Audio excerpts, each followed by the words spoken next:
Baik, hari ini kita akan melakukan apa? Ngobrol aja. Ngobrol tentang apa? About translation perhaps. Kalau dihitung Pak Eki udah jadi koordinator penerjemahan di Bali udah berapa tahun sih? Apa ya? 2018, 2019. 18, 19, udah 5 tahun. Nah, Ya. suka dukanya apa? Yes. Sukanya dulu. I know that you like work with text very much. Nah, itu pasti sukanya. So you do something that you like. Dukanya apa?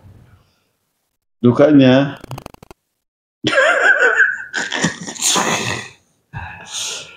dukanya tuh ya kalau misalnya hasil terjemahan ada yang tidak bagus itu saya pusing itu. Dan lumayan membuat Pak Eki bekerja ekstra ya. Ya, saya harus mengoreksi dan itu memusingkan dan menghabiskan banyak waktu.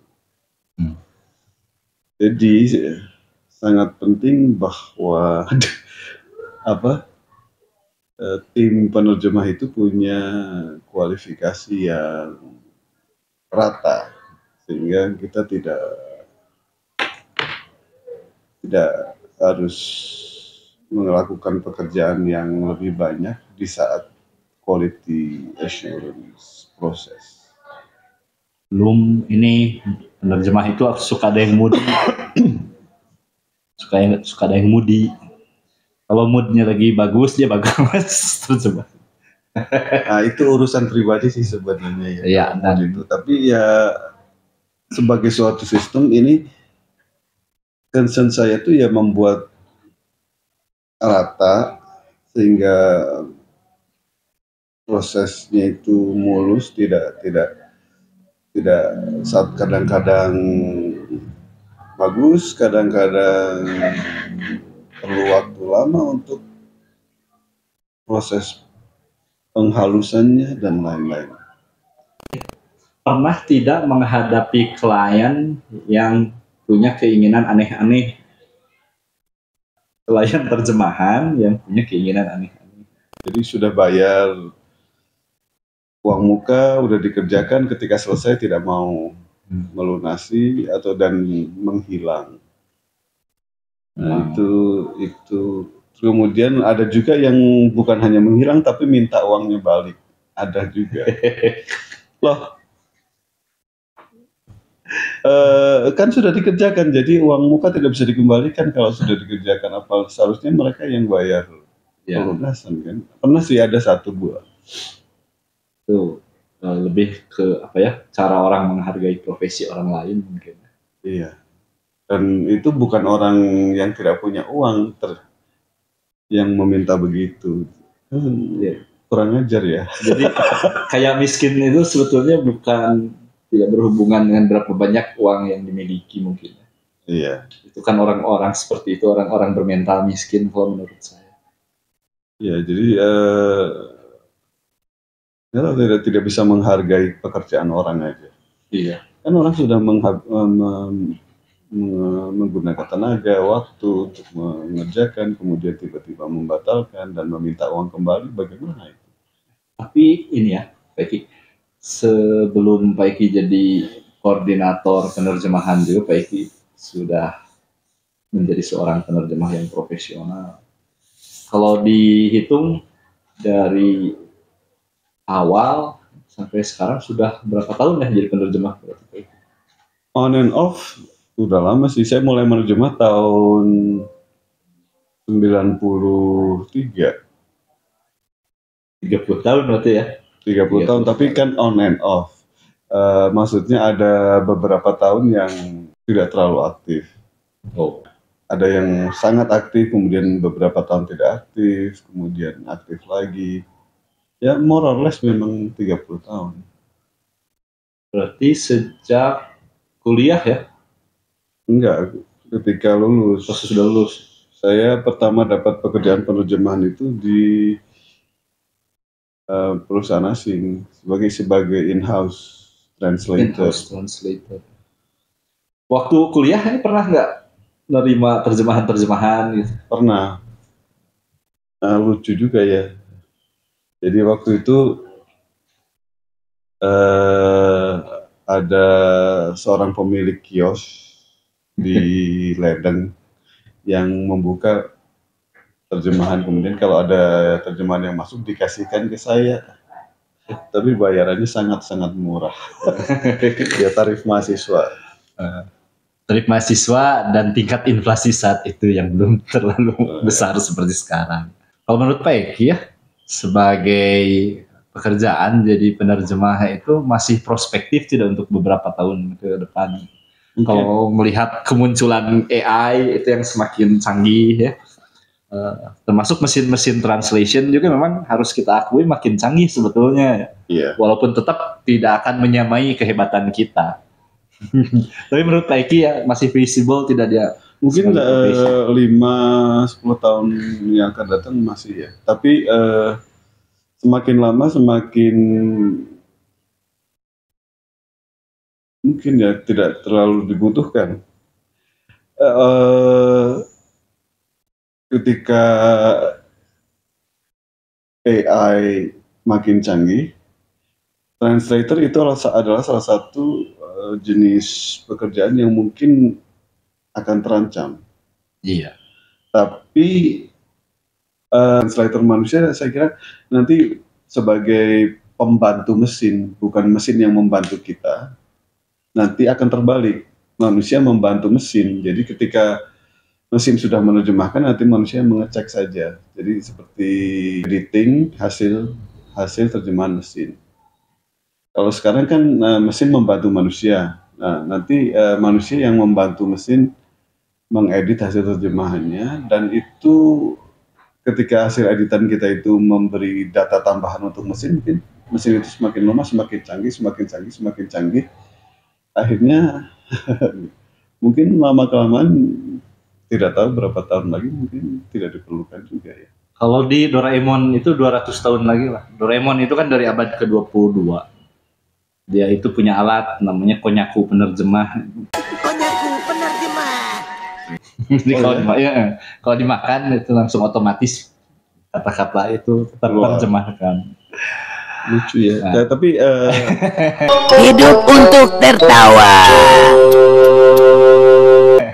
Ya kayak gitu saya kira nanti perannya akan terbalik. Kalau kita sekarang menerjemah dibantu mesin, nanti kita akan membantu mesin untuk menerjemah. Dan semakin kita mesin itu kan kalau kita bantu terus menerus dia itu belajar kan dengan data yang kita masukkan, dan akhirnya lama-lama mesin akan mengambil alih. Oh iya. Tapi mungkin not in my time ya. Iya. Saya juga punya keyakinan seperti itu. Memang makin kemarin makin baik, tapi untuk saat ini saya juga yakin sampai sekitar 50-100 tahun ke depan itu AI itu masih belum akan mengalahkan manusia dalam penerjemahan. 100 tahun terlalu jauh saya kira. 50 tahun mungkin, tapi 100 tahun terlalu jauh. Ya, karena kecanggihannya makin big data, mesin makin bisa mengumpulkan banyak data, dan semakin banyak data yang dikuasai oleh AI, semakin dia kecerdasannya makin tinggi. Ya, tapi kita juga nggak pernah tahu kok peradaban kita itu apakah akan mensupport itu semua atau tidak. Gimana misalnya kalau tiba-tiba terjadi apokalips yang membuat kita balik lagi ke zaman batu. Saya itu kebanyakan nonton film Hollywood kayaknya. Tapi nobody knows. Itu saya kira bayangan kita selalu dipengaruhi oleh film, kan ada film di masa depan. Ada film di mana nanti manusia tidak perlu bekerja, tinggal duduk-duduk aja, semua yang mengerjakan mesin dan robot kan. Iya. Untuk apa? Tapi semua udah terpikirkan sih. Ya kan, film-film tentang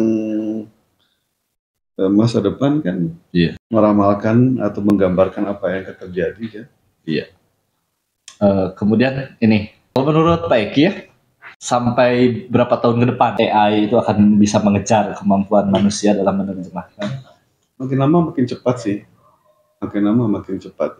Saya kira tidak akan sampai 50 tahun. Jangan sampai ya. Soalnya kita masih ingat ya beberapa tahun yang lalu kita berpikir bahwa tidak mungkin roket itu didaratkan secara vertikal gitu, dan SpaceX hari ini sudah bisa melakukannya. Iya, jadi kayaknya 50 tahun yang akan datang ini terjadi perubahan besar ya. Seperti banyak hal yang tadinya hanya mimpi akan terjadi. So itu ini ya, membayangkan suatu hari kita itu memasuki abad antariksa gitu, era-era antariksa, terus kita ketemu dengan makhluk dengan kecerdasan yang setara di ruang angkasa. Dan nanti yang akan paling sibuk itu adalah penerjemah bahasa ruang angkasa. Iya, penerjemah dan linguis. Linguis yang memberikan masanya, penerjemah mempelajari kemudian menerjemahkan. Tapi kalau AI-nya sudah canggih, bisa aja mereka yang menggantikan kita. Iya.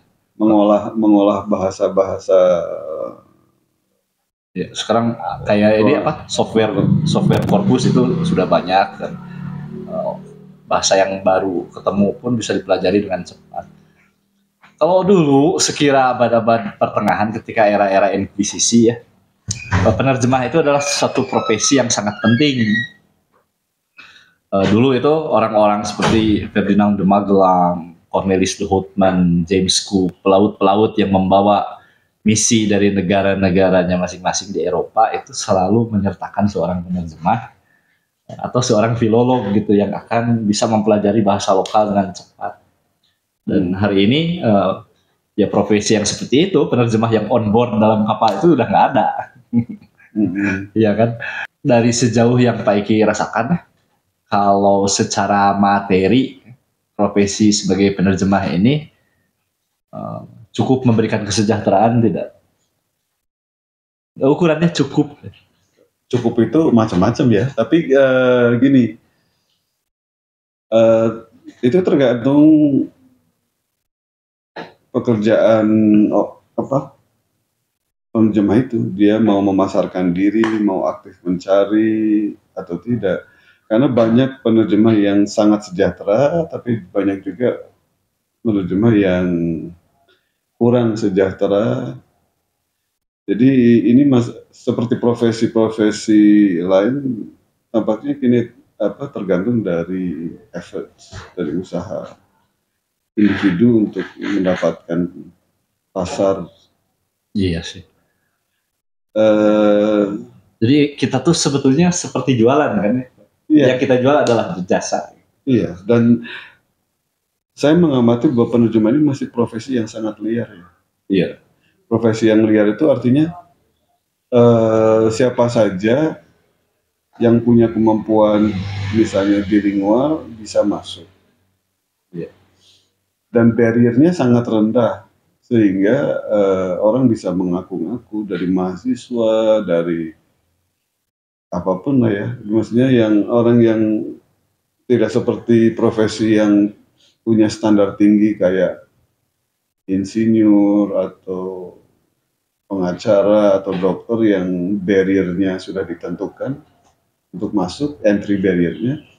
Penerjemah kan entry barriernya sangat rendah sehingga siapapun bisa masuk, dan itu menyebabkan tarif penerjemah itu tidak bisa dipatok secara kaku. Kan kalau misalnya kita bilang 200.000 per lembar, nanti ada yang menawarkan 25.000 per lembar dan orang mau, bisa saja.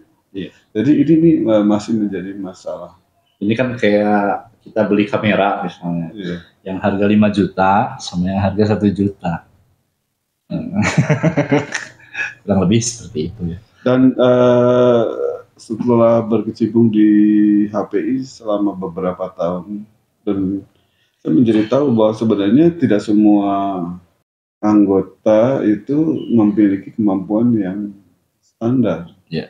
Nah, ini buat Anda yang belum tahu ya, HPI itu Himpunan Penerjemah Indonesia, itu organisasi profesinya para penerjemah di Indonesia. Dan kebetulan Pak Eki itu sempat menjabat ketua wilayah Jawa Barat selama satu periode. Iya. Satu periode. Jadi beliau ini pemimpinnya para penerjemah di Jawa Barat waktu itu. Kebetulan aja. Kebetulan. Kalau makin kemari itu ya, Pak Eki, orang-orang itu kan semua makin tunduk ya pada sistem yang semakin terdigitalisasi gitu. Hari ini juga saya kan melihat penerjemah itu lebih banyak nyari kerjaan itu, misalnya di platform-platform seperti Prose dan lain-lain ya. Kalau kita bandingkan misalnya dulu dengan era 20-30 tahun yang lalu ketika belum ada internet, dan tadi caranya itu misalnya ada yang pasang papan pengumuman terima terjemahan, kita sudah melihat sebetulnya ada revolusi yang sangat besar ya, dalam dunia terjemahan. Nah, revolusi ini kalau menurut Pak Eki cukup membantu tidak untuk para penerjemah untuk mencapai kesejahteraan itu, atau sebetulnya ya sama aja, karena yang membedakan tetap aja ujung-ujungnya berapa banyak order yang dia terima untuk menerjemahkan. Oh iya, kalau menurut saya sangat signifikan membantu ya. Gini maksudnya, pasar kita kalau sebelum zaman digital, sebelum zaman internet, pasar kita lokal kan. Iya. Maksudnya